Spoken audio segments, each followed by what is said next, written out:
Assalamu alaikum and very good morning to all of my 12th class students.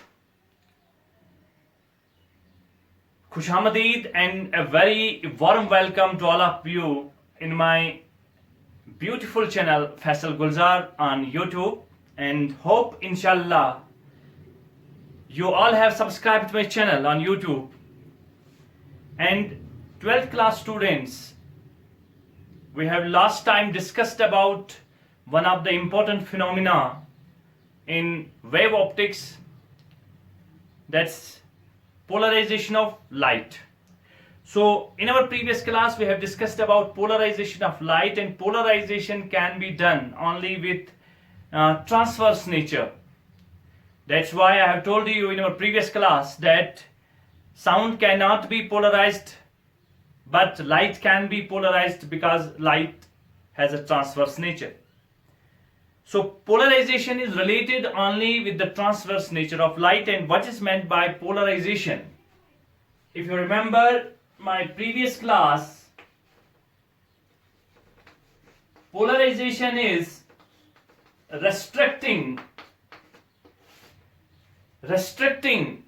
the light vector, or we may say restricting the electric field vector in a particular direction in a plane perpendicular to the propagation of wave. और इसको मैंने आपको समझाया हुआ था ये चीज कि बेसिकली जो हमारे पास लाइट वेक्टर होता है, जो हमारे पास इलेक्ट्रिक फील्ड होता है, इलेक्ट्रिक फील्ड के वाइब्रेशंस, वो इलेक्ट्रिक फील्ड के वाइब्रेशंस जो होते हैं वो हर किसी डायरेक्शन में होते हैं. ये चीज मैंने आपको समझाई हुई थी. और जब लाइट वेक्टर जो इलेक्ट्रिक फील्ड की डायरेक्शन होती है, vibrations of the electric field होती हैं बच्चों, वो हर किसी डायरेक्शन में होना, तो इसका मतलब है कि वो लाइट कहलाती है अनपोलराइज्ड लाइट. तो ये जो यहां पर मैंने दिखाया बच्चों, इसको हम मान सकते हैं अनपोलराइज्ड लाइट. और ये सब डिस्कस हुआ है प्रीवियस क्लास में, उसको मैं थोड़ा रिमाइंड कराने की कोशिश करूंगा आपको. फिर अब चूंकि ये हर किसी डायरेक्शन में है, तो हम इसको बिकॉज जो इलेक्ट्रिक फील्ड है वो एक वेक्टर क्वांटिटी है और उसको हमने रिजॉल्व किया हुआ था, और उसको हमने दो डायरेक्शंस में लाया हुआ था, एक इस वाली डायरेक्शन में और दूसरा इस वाली डायरेक्शन में, एक्स और वाई प्लेन में. फिर मैंने इसी चीज को कैसे दिखाया था? फिर मैंने दिखाया था कि अगर ये direction of the propagation of wave है, ये वाली चीज, if this is the direction of the propagation of the wave and A dot, जो हमें डॉट से शो किया था, वो डॉट ऐसे यानी बोर्ड से बाहर आती हुई, तो बोर्ड के परपेंडिकुलर एक डायरेक्शन होगी और दूसरी डायरेक्शन को मैंने ऐसे दिखाया था, ये दूसरी डायरेक्शन है. तो लास्ट में हमने इसको दो डायरेक्शंस में रिजॉल्व किया था. एक जो ये डॉट वाला स्ट्रक्चर मैंने यहां पर बनाया डॉट, तो ये ऐसे परपेंडिकुलर टू द बोर्ड, और दूसरा पैरेलल टू द प्लेन मैंने आपको बताया हुआ था. ये चीज मैंने डिस्कस की हुई है, इसमें मुझे ज्यादा चर्चा करने की जरूरत नहीं है, डिस्कस करने की जरूरत नहीं है. तो इसकी अब दो डायरेक्शन है, एक डायरेक्शन ये है, ये ऐसे करके डायरेक्शन है, और दूसरी डायरेक्शन जो ऐसे करके ये ऐसे. तो इसकी दो डायरेक्शन है. अब जो हमारे पास इलेक्ट्रिक फील्ड है वो दो डायरेक्शंस में है. ठीक है. अब पोलराइजेशन क्या होता है? पोलराइजेशन होता है कि आप इसको रेस्ट्रिक्ट करो इन वन डायरेक्शन. यानी अगर आप कामयाब हो गए किसी ऐसे मेथडोलॉजी से कि आपने खाली या तो ये वाले प्लेन का ये वाली डायरेक्शन रखी इलेक्ट्रिक फील्ड की, या आपने ये वाली डायरेक्शन रखी इलेक्ट्रिक फील्ड की, किसी इन दो में से एक को रेस्ट्रिक्ट अगर हम कर पाएंगे, तो उस वाले को हम बोलेंगे पोलराइज्ड लाइट. तो या तो आपको इसको ऐसे रखना है, या तो खाली आपको डॉट आनी चाहिए, ये वाला चीज आना चाहिए ऐसे करके, या तो आपको इसी चीज को ऐसे करके, ये खाली डॉट नहीं आना चाहिए, ये वर्टिकल में ऐसी डायरेक्शन आनी चाहिए. अगर आपने बाय सम मेथड ऐसा कर दिया कि आपने खाली डॉट रखा, ये वाला डायरेक्शन रखी इलेक्ट्रिक फील्ड की, इसको भी बोलते हैं पोलराइज्ड लाइट। एक ही डायरेक्शन रखना, इसको भी हम बोलेंगे बच्चों पोलराइज्ड लाइट, और दूसरा इसको भी हम बोलेंगे polarized light. And today's our topic is methods. किस मेथड से हम बच्चों इसको अनपोलराइज्ड लाइट को पोलराइज्ड लाइट कैसे बनाएंगे, और उन्हीं मेथड्स को हमें डिस्कस करना है। और हमारा जो पहला मेथड है वो है पोलराइजेशन बाय रिफ्लेक्शन। क्या है बच्चों? Polarization by now so one of our method is polarization by reflection. Let's have a look. तो हेडिंग बनाइए पोलराइजेशन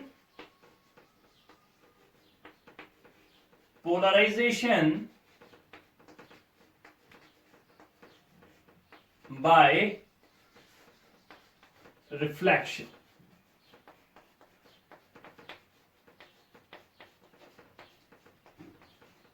चलिए बच्चों, इंपॉर्टेंट है पोलराइजेशन बाय रिफ्लेक्शन।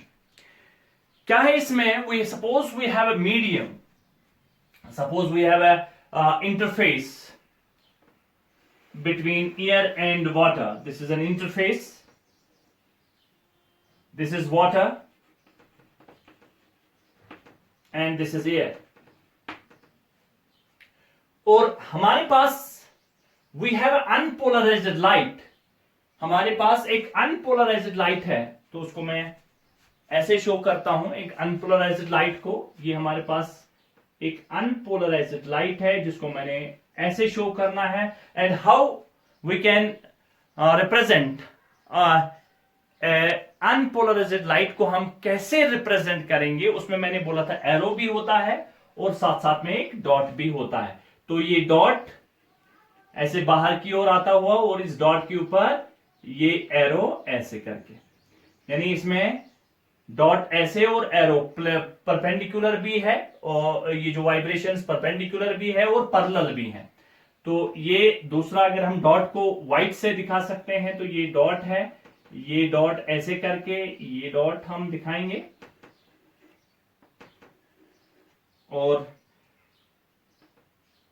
ये यहां पर वर्टिकल में ऐसे करके। और बच्चों इसको, अगर आपको अनपोलराइज्ड लाइट है तो जब एरो भी होगा और डॉट भी होगा तो उसका मतलब क्या हुआ बच्चों? उसका मतलब ये हुआ कि ये डॉट और एरो दोनों हमें शो करते हैं अनपोलराइज्ड लाइट। तो हम इसको लिख भी सकते हैं यहां अनपोलराइज्ड लाइट। हम बेसिकली रिफ्लेक्शन है यहां पर देखेंगे। बेसिक क्या कंसेप्ट है इसका? Polarisation by reflection. पोलराइज मतलब पोलराइज करना है। इधर आपको डॉट गायब करना है, या आपको एरो गायब करना है, या एक्स, या खाली वन डायरेक्शन एक्स में रखनी है, या तो वर्टिकल में रखना है, इसको पैरेलल में रखना है, या परपेंडिकुलर में रखना है। राइट। चलिए, ये एक इंटरफेस है यहां पर, और यहां पर हमने देखा, देखिए अगर आप इसको एरो वाले को देखेंगे, ये एरो वाले ऐसे आते हैं, ऐसे करके। मान लो ये एरो वाले अगर ऐसे करके आएंगे और ये यहां पर एक सरफेस है, तो ये ऐसे करके आएंगे, ऐसे करके आएंगे, तो जैसे ये डिग करते हुए लगेंगे, ये डिग करते हुए लगेंगे। और मोस्ट ऑफ द टाइम्स जब ये ऐसा करेंगे, डिग करने की कोशिश, डिग करेंगे, तो एब्जॉर्ब होने की चांसेस इसमें है। लेकिन अब दूसरा ये भी है जो ऐसे आएगा। देखो, एक ऐसे आ गया डिग करके, एक ऐसे आता है ऐसे करके। तो ये अगर ऐसे करके आया तो ये रिफ्लेक्ट होके जाएगा। अब देखिए यहां पर क्या होता है कि ये जो लाइट है, इंसिडेंट लाइट है, अनपोलराइज्ड लाइट है, इसमें मोस्ट ऑफ द लाइट यहां से रिफ्लेक्ट होता है। और रिफ्लेक्शन के केस में आपको पता है एंगल ऑफ इंसिडेंस तो is equal to angle of reflection. तो उसके लिए बच्चों मुझे यहां एक नॉर्मल बनाना पड़ेगा। मान लो ये एक नॉर्मल है और नॉर्मल के साथ ये एंगल ऑफ इंसिडेंस हो गया। तो अगर रिफ्लेक्शन होता है तो इसका मतलब वो वाला एंगल, जो एंगल आई यहां पर है, तो ये एंगल आर भी सेम होना चाहिए, ऐसे करके ये एंगल आर होना चाहिए, ऐसे करके। ठीक है बच्चों। तो आप देखिए अब हमने क्या किया, तो ये एंगल आर है, ध्यान से देखिए, ये एंगल आई जो है, तो जो ये रिफ्लेक्टेड, ये वाली चीज जो है, जो रिफ्लेक्शन, जो रिफ्लेक्टेड लाइट है हमारे पास, उस रिफ्लेक्टेड लाइट में क्या हुआ, ये पहले क्या थी, अनपोलराइज्ड, लेकिन जो हमने रिफ्लेक्टेड लाइट देखी, वो रिफ्लेक्टेड लाइट में कोई खाली डॉट था और किसी में हमने देखे दोनों, डॉट भी और एरो भी। फिर हमने डॉट देखे, फिर डॉट देखे, फिर हमने इसको ऐसे देखा, फिर ये देखिए। तो इसका मतलब है ये पोलराइज्ड लाइट तो है, लेकिन पूरी तरह से पोलराइज्ड नहीं है। कैसे पता पूरी तरह से पोलराइज्ड नहीं है? पूरी तरह से पोलराइजेशन का मतलब है या तो आपको ये वाला वर्टिकल डायरेक्शन होनी चाहिए और या आपको ये परपेंडिकुलर वाली डायरेक्शन होनी चाहिए, ठीक है, along the propagation of the wave, दोनों में से एक होना चाहिए। लेकिन आप यहां से देखिए डॉट है, ठीक है, यहां तो ये है, लेकिन फिर एरो भी है और डॉट भी है, पैरेलल वाला भी है और प्लेन वाला भी है, पैरेलल वाला भी है और परपेंडिकुलर वाला। तो इसको बोलते हैं unpolarized light, partially polarized light, partially polarized. आप ध्यान से देखिए, अब यहां से देखिए, तो हमने पोलराइजेशन किया लेकिन पूरी तरह से पोलराइजेशन नहीं है। तो अब चूंकि ये रिफ्लेक्शन है, इसीलिए इसको बोलते हैं पोलराइजेशन बाय रिफ्लेक्शन। अब ध्यान से देखिए, ये एंगल जो आई है, जब हम इस एंगल आई को चेंज करेंगे, देखिए यहां पर ये छोटा एंगल है और अगर आप यहां पर ऐसे डालेंगे तो एंगल और छोटा हो जाएगा। जब हम यहां इंसिडेंस एंगल को चेंज करते हैं, यानी छोटा से बड़ा बनाते हैं या बड़े से छोटा एंगल बनाते हैं, एंगल ऑफ इंसिडेंस को, तो हमने क्या देखा कि परसेंटेज ऑफ पोलराइजेशन जो यहां पर हमें मिलती है वो चेंज हो जाती है। यानी कभी हमें मैक्सिमम पोलराइजेशन मिलती है, कभी हमें मिनिमम पोलराइजेशन मिलती है। परसेंटेज ऑफ पोलराइजेशन या तो ये इंक्रीज हो जाती है पोलराइजेशन परसेंटेज की, या तो ये बच्चों डिक्रीज हो जाती है पोलराइजेशन। देखिए, अगर एंगल ऑफ इंसिडेंस को हम छोटा बनाते हैं तो पोलराइजेशन हमें कम मिलती है, यानी फिर हमें 3 ऐसे करके फिर एक ही डॉट मिलेगा, ठीक है, पूरी तरह से पोलराइजेशन नहीं है। तो हमने चेक किया एक्सपेरिमेंट कर करके, ब्रूस्टर एक साइंटिस्ट था, उसने एक्सपेरिमेंट किया, उसने देखा जब हम एक पर्टिकुलर एंगल पर इस अनपोलराइज्ड लाइट को पर्टिकुलर एंगल पर डालते हैं, उसको बोलते हैं angle of polarization, angle of polarization. एक पर्टिकुलर एंगल हमने देखा, एक पर्टिकुलर एंगल हमने देखा, एक पर्टिकुलर इंसिडेंस एंगल, और उसका नाम है पोलराइजेशन एंगल। उस पोलराइजेशन एंगल पर हमें ये फुल्ली पोलराइज्ड मिला, यानी अब खाली इसकी एक ही डायरेक्शन है, एरो गायब हो गए। लेकिन एक अगर आप इसको इस एंगल ऑफ पोलराइजेशन से इधर जाओगे तो फुल्ली पोलराइज्ड लाइट नहीं मिलेगी, पार्शियली पोलराइज्ड मिलेगी। और अगर आप इंक्रीज करो या डिक्रीज करोगे तो परसेंटेज ऑफ पोलराइजेशन में चेंज होती है, और इसमें एक पर्टिकुलर एंगल होता है जिसको एंगल ऑफ पोलराइजेशन बोलते हैं बच्चों, उस पर हमें मैक्सिमम पोलराइजेशन मिलती है और हमें ये परफेक्ट पोलराइजेशन मिलता है, और हमें खाली एक डायरेक्शन वाले वेक्टर जो है इलेक्ट्रिक फील्ड की डायरेक्शन है वो मिलती है।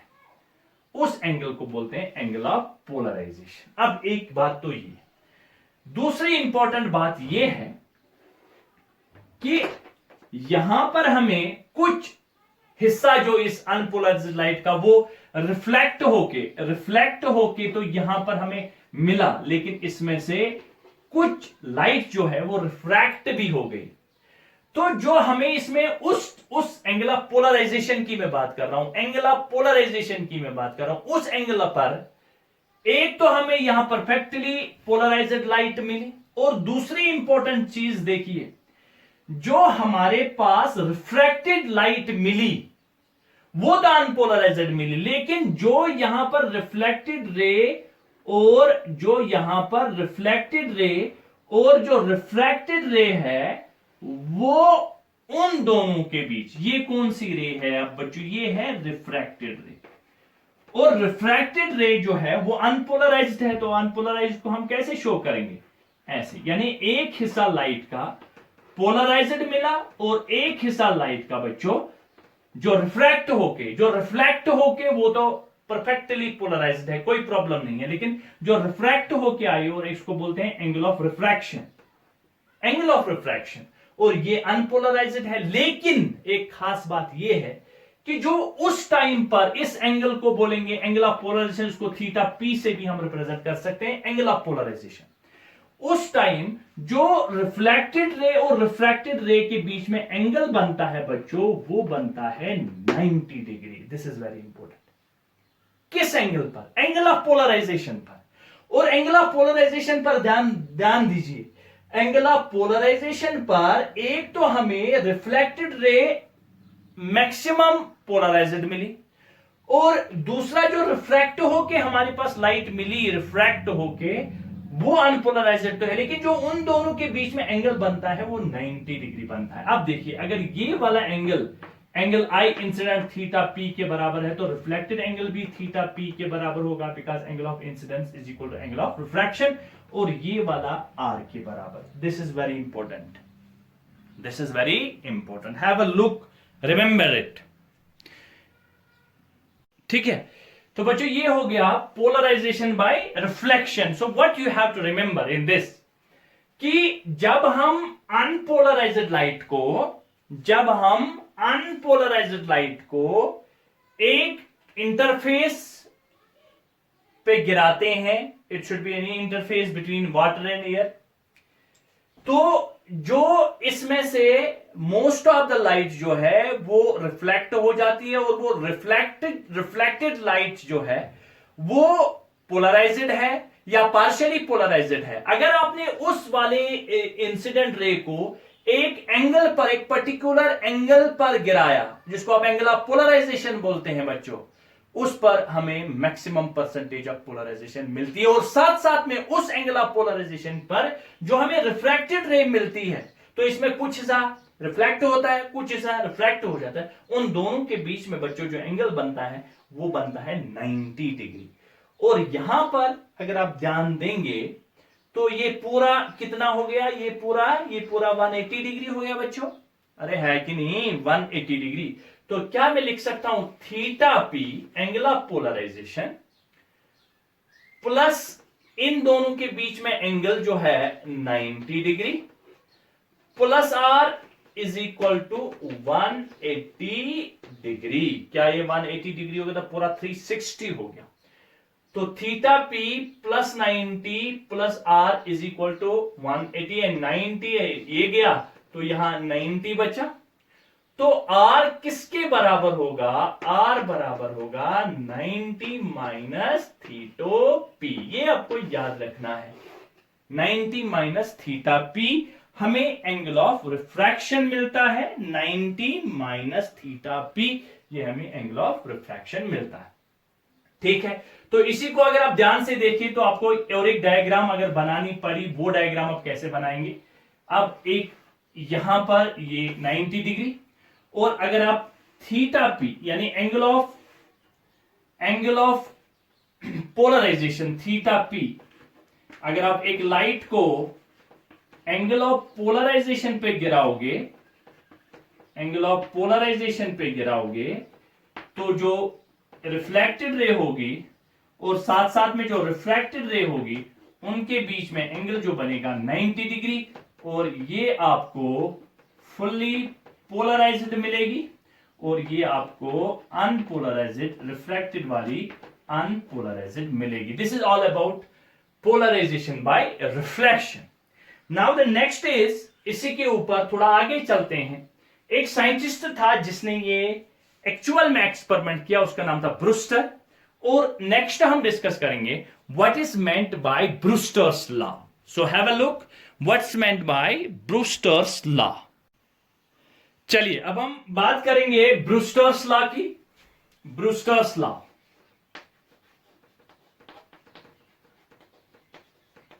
ब्रूस्टर्स लॉ क्या बताता है? ब्रूस्टर्स लॉ पहले ध्यान से देखिए, एक मीडियम, ये इस मीडियम का हम मानते हैं रिफ्रैक्टिव इंडेक्स μ1 है, और जो ये दूसरा मीडियम है इसका रिफ्रैक्टिव इंडेक्स बच्चों μ2 है। तो अगर आपसे मैं बोलूंगा ये एंगल ऑफ पोलराइजेशन है, ये angle of polarization theta P है, जो हमने अभी बता दिया, अगर हमें इस पर स्नेल्स लॉ लगाना होगा तो स्नेल्स लॉ हमें बोलता है refractive index μ1 sine of incidence angle theta P, जिसको आप एंगल ऑफ पोलराइजेशन बोलते हो, ये बराबर होगा बच्चों μ2 साइन ऑफ और angle of refraction, and that angle of refraction is R. μ1 sine theta P is equal to μ2 sine R. Are you getting? क्या आपको स्नेल्स लॉ याद तो है ना? μ1 sine theta P is equal to μ2 sine R. एक medium का refractive index μ1 है और दूसरे का रिफ्रैक्टिव इंडेक्स μ2 है. तो क्या इसी को हम लिख सकते हैं ऐसे, sine theta P divide by sine of R, ये दोनों sine theta P divide by sine R, तो ये बनेगा μ2 by μ1. What is μ2? Refractive index of second medium to the refractive index of first medium. और यही refractive index of second medium with respect to first medium को हम mu मान के चलते हैं. और this is refractive index of second medium with respect to refractive index of first medium. तो ये म्यू और साइन पी, इसको भी ऐसे लिख सकते हैं sine theta P angle of polarization, और साइन आर जो है, और आर के बदले क्या लिख सकते हैं 90 माइनस थीटा पी, तो इसको क्या लिख सकते हैं sine of 90 minus theta P, ये ऐसे. ठीक है. और sine 90 minus theta that is equal to cos, sine 90 minus theta that is equal to cos. तो इसको हम ऐसे भी लिख सकते हैं sine of theta P divide by sine 90 minus theta P that is equal to cos theta P. इसको लिख सकते हैं cos theta P that is equal to mu, and sine by cos that is tan theta p is equal to mu, and this is very important relation, and this is known as Brewster's law. Brewster's law. ये हमारे पास Brewster's law है. tan of theta p is equal to mu, and this is known as Brewster's law, और ये आपको याद रखना पड़ेगा. सो अगर हमें ब्रूस्टर्स लॉ को अब डिफाइन करना होगा तो हम ब्रूस्टर्स लॉ को डिफाइन कैसे करेंगे, उसकी डेफिनेशन में यहां पर नोट करता हूं और आप भी साथ साथ में नोट करिए. The tangent of the angle at which polarization is obtained. देखिए थीटा पी पर मैंने ये सब कुछ थीटा पी पर माना, और थीटा पी पर मुझे मैक्सिमम पोलराइजेशन मिलती है. ठीक है. अब इसी को देखिए मैं डेफिनेशन कैसे बनाता हूं इसकी. The tangent of the angle at which polarization is obtained. The tangent of the angle, the tangent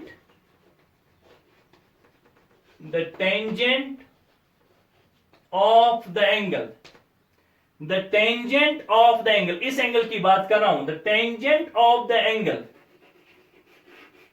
at which the polarization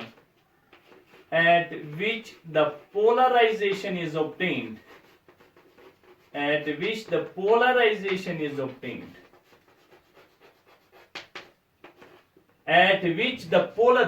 the tangent of the angle. देखिए the tangent of the angle, कौन सा angle? Theta P, और उस theta P पर maximum polarisation मिलती है. और वही मैंने लिखा था tangent of the angle at which the polarization is obtained. The tangent of the angle at which the polarization is obtained is numerically equal to refractive index of the medium, is numerically equal to the refractive index of the medium. Refractive index of the medium. और वही देखिए the tangent of the angle at which polarization will take place, that is theta p is equal to mu refractive index. And this is all about your Brewster's law. Have a nice day. Thank you.